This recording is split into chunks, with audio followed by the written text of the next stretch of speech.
हाँ, आज हम बात कर रहे हैं डिडक्शन में। डिडक्शन 80C से 80U तक, यानी पांचों हेड की जो इनकम आती है उस हेड में ग्रॉस टोटल इनकम में से जो डिडक्शन मिलती है, क्या 80C टू 80U यहाँ तक की जो आपको डिडक्शन मिलती है, उन डिडक्शन के बारे में, डिडक्शन कितनी मिल सकती है, कितनी आपकी एग्जम्पशन होगी, उसके बारे में हम डिस्कस कर रहे हैं। उसी में से हम एक डिडक्शन ले रहे हैं अंडर सेक्शन 80C के अकॉर्डिंग। किसके लिए दी जाती है, कितनी मिलेगी, मैक्सिमम क्या होगी, उस पर बात करते हैं। उसके मैंने सेलेक्टेड जो सबसे ज़्यादा हमारे काम आते हैं उन पॉइंटों को मैंने इसमें लिया है और उनको यूज़ करने की कोशिश करेंगे। तो देखिए, सबसे पहले दिया है किस किस के लिए मिल सकती है। तो अंडर सेक्शन 80C की डिडक्शन LIC के लिए, PF के लिए यानी फंड वगैरह, और किसी तरह की आपने FD वगैरह करवाई है तो वो म्यूचुअल फंड वगैरह इनके लिए दी जाती है। तो उसी में हम सबसे पहले स्टार्ट करते हैं इसके अंदर LIC के लिए। तो LIC क्या, तो यहाँ दिया है LIC की डिडक्शन किस किस को मिल सकती है। तो यहाँ सबसे पहले तो 80C की डिडक्शन किस किस को मिल सकती है उस पर बात करते हैं। तो 80C की डिडक्शन एक इंडिविजुअल पर्सन को मिल सकती है और एक HUF को मिल सकती है इसकी डिडक्शन। इंडिविजुअल को जो मिलती है उसमें कौन होगा, तो उसका स्पाउस और उसके बच्चे, ठीक है। और अगर HUF की बात करते हैं तो उस HUF के परिवार के मेंबर, जिनके लिए अगर आप इस तरह का इन्वेस्टमेंट करते हैं, उनके लिए इस तरह की खर्चा करते हैं, तो आपको 80C के अंदर डिडक्शन मिलेगी। सेम इंडिविजुअल के लिए दिए, कितनी मिलेगी, तो अब हम बात करते हैं मैक्सिमम डिडक्शन कितनी मिल सकती है। तो यहाँ दे रखी है टोटल इन्वेस्टमेंट अमाउंट जो आप इन पॉइंटों में इन्वेस्ट करेंगे, अलाउड वाले पोर्शन जितने अलाउड होते हैं, मैक्सिमम डिडक्शन जो अलाउड होती है वो उनको निकालेंगे, उनका टोटल करेंगे और उसको कंपेयर करेंगे किससे, इससे 150 से। तो मैक्सिमम कितनी मिल सकती है, 150 आपको डिडक्शन मिल सकती है इसके अंदर। तो बात करते हैं अब डिडक्शन किस किस के लिए दी जा सकती है। तो यहाँ हम बात करते हैं सबसे पहले LIC। हर एक व्यक्ति अपने पैसे को अगर सेफ रखना चाहता है तो सबसे पहले वो जाता है कहाँ, बैंक या फिर LIC में।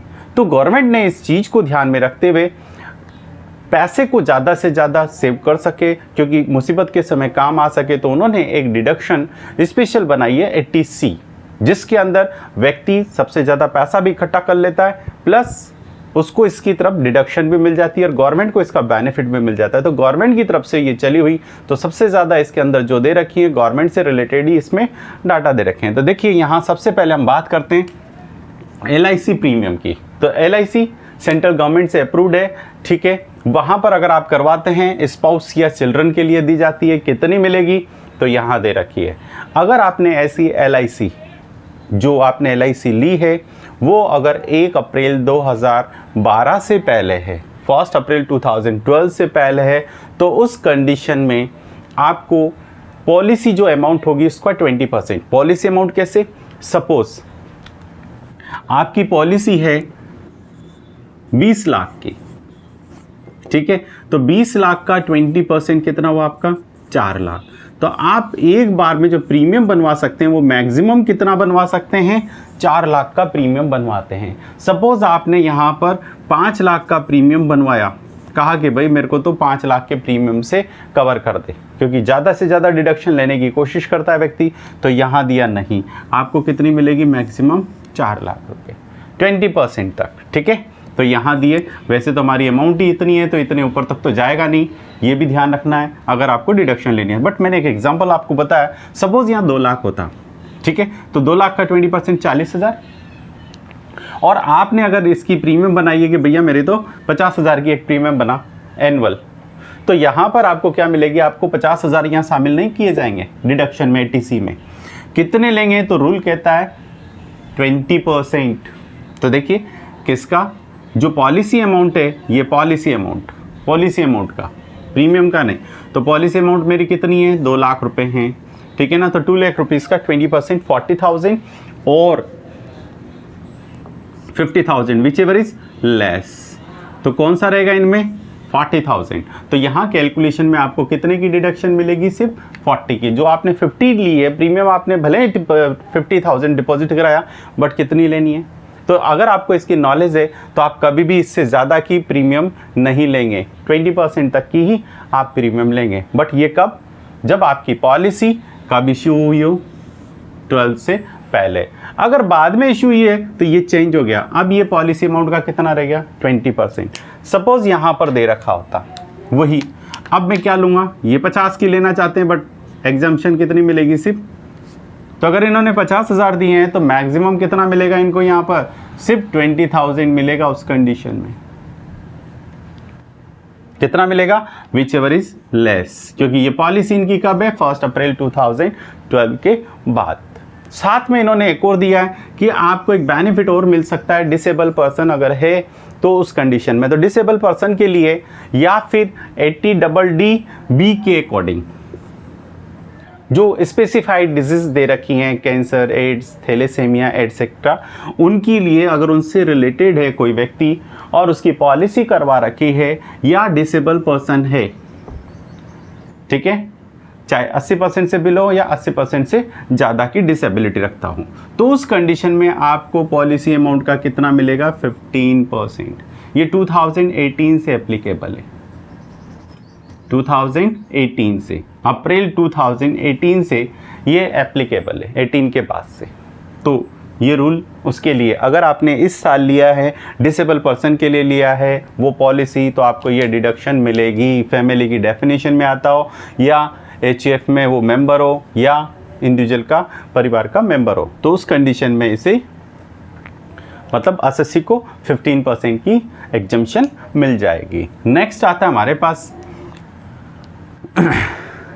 जैसा हमने स्टार्टिंग में बात किया था पीएफ वगैरह में भी है, तो पीएफ हमारे पास बहुत सारे पीएफ थे जो सैलरी हेड में हमने पढ़े थे, वो सैलरी हेड के पीएफ यहाँ पर आएंगे। वो भी कौन सा कंट्रीब्यूशन, एम्प्लॉयर का कंट्रीब्यूशन, तो आपके एम्प्लॉयर का कहाँ चला गया, बिजनेस में, बट एम्प्लॉय का जो कंट्रीब्यूशन है वो जो उसने अपनी सैलरी से कटवाया उसकी डिडक्शन उसको कहाँ मिलेगी, यहाँ पर। तो ये आपको जोड़ के रखना है, ध्यान रखना है कि मुझे सैलरी से उठाकर कौन सा डाटा यहाँ पर लाना है। तो सैलरी से एक ही डाटा आपका उठ के आएगा, कौन सा, पीएफ में जो आपका कंट्रीब्यूशन है, एम्प्लॉय का कंट्रीब्यूशन है, वो पार्ट यहाँ पर आएगा। तो पीएफ में एम्प्लॉय का कंट्रीब्यूशन क्या रहेगा, तो हमारे पास यहाँ दिया है रिकॉग्नाइज्ड प्रोविडेंट फंड हो सकते हैं, अनरिकॉग्नाइज्ड प्रोविडेंट फंड हो सकते हैं, पब्लिक प्रोविडेंट फंड हो सकते हैं आपका, और सुपर एनुमेशन फंड हो सकता है। तो हमारे पास ये 4 तरह के फंड हमने वहाँ देखे थे। उन 4 फंडों से जो भी प्रीमियम किसी भी तरह का आप लेते हैं तो उसका यहाँ पर आएगा। स्टैट्यूटरी प्रोविडेंट फंड भी हमने देखा था, तो वो जो कॉन्ट्रीब्यूशन है वो सारे कहाँ आएंगे, यहाँ पर। तो जितने भी तरह के फंड है उनमें एम्प्लॉय का जो भी कंट्रीब्यूशन होगा वो सारा यहां पर आएगा, इस एटीसी का पार्ट होगा। नेक्स्ट इसने और दे रखा है, अगर आप सुकन्या योजना के अंतर्गत, नई चली है स्कीम, सुकन्या योजना के अंतर्गत अगर आप पॉलिसी कराते हैं, बट यहां दिया है ओनली फॉर बालिका के लिए, ठीक है, डॉटर के लिए दे रखा है। अगर उसकी उम्र, लड़की की उम्र 10 साल से कम है और उसकी सुकन्या योजना के अंतर्गत आप कराते हैं तो उसे 80C के अंतर्गत इंक्लूड किया जाएगा, यानी टोटल डिडक्शन में आपको उसकी डिडक्शन मिल सकती है।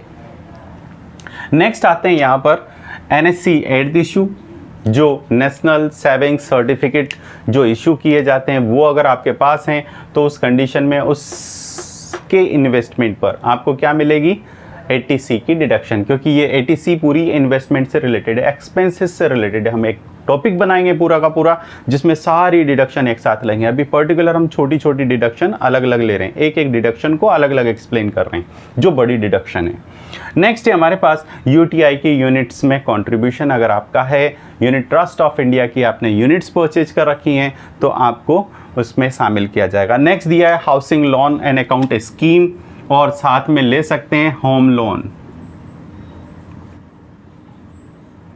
होम लोन अगर आप मकान का कंस्ट्रक्शन करने के लिए डिडक्शन लेना चाहते हैं, होम लोन लिया है तो यहाँ आपको उसकी डिडक्शन मिल सकती है, बट कंडीशन दे रखी है कि ऐसे लोन पर डिडक्शन आपने वहाँ नहीं लियो, इंटरेस्ट की डिडक्शन कहाँ नहीं लियो, बिजनेस से उस हाउस प्रॉपर्टी के अंदर आपने नहीं लियो, तो आपको यहाँ पर डिडक्शन मिलेगी। इस स्कीम के अंदर अगर आपने लोन लिया है तो उसकी भी आपको डिडक्शन यहाँ पर मिलेगी। नेक्स्ट दिया है बच्चों की ट्यूशन फी।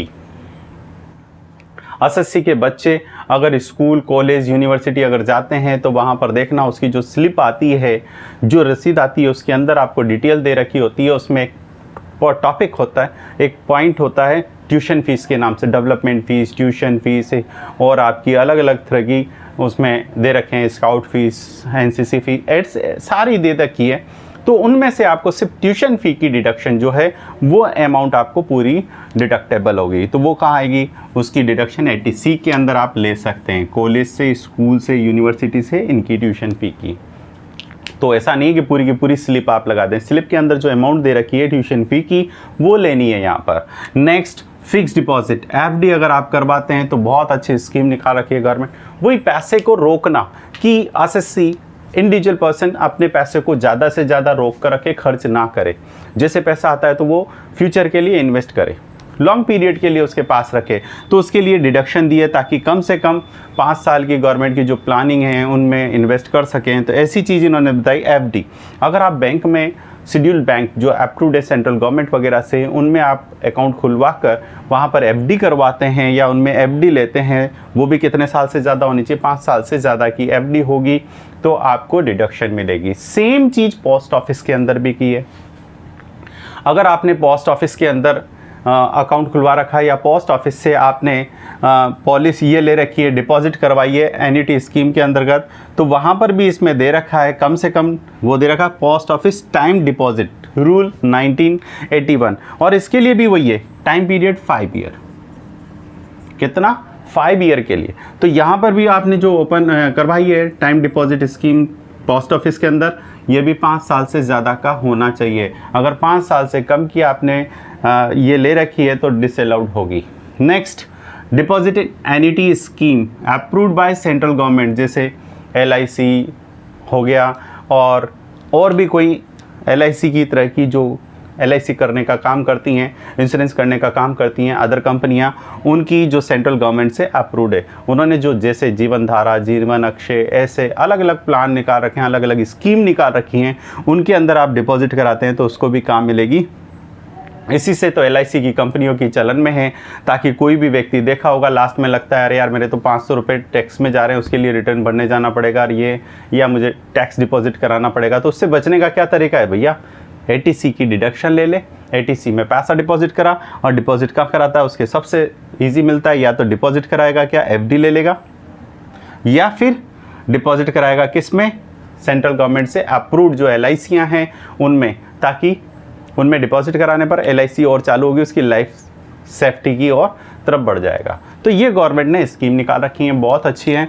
और डिडक्शन कितनी मिलेगी, तो ये हमने देखा है मैक्सिमम कितनी 150 तक मिलेगी। किस किस को मिलेगी, इंडिविजुअल और HUF को मिलेगी, और इसके अलावा किसी को नहीं मिलेगी। HUF में भी किसको मिलती है, तो HUF में परिवार के सारे मेंबर जो HUF के अंदर आते हैं, और इंडिविजुअल में पति पत्नी और उनके बच्चे, उनको इसमें शामिल किया गया है। ये टोटल हमारी डिडक्शन होगी 80C की, और ये एक्सपेंसेस से रिलेटेड वाली डिडक्शन में आएगी। तो नेक्स्ट वीडियो में हम देखेंगे टोटल एक्सपेंसेस से रिलेटेड डिडक्शन, जिनमें इनकी भी बात करेंगे बट इतनी डिटेल से नहीं, वहाँ डायरेक्ट अमाउंट और लिमिट देखेंगे और उस तरह से डालेंगे। Thank you.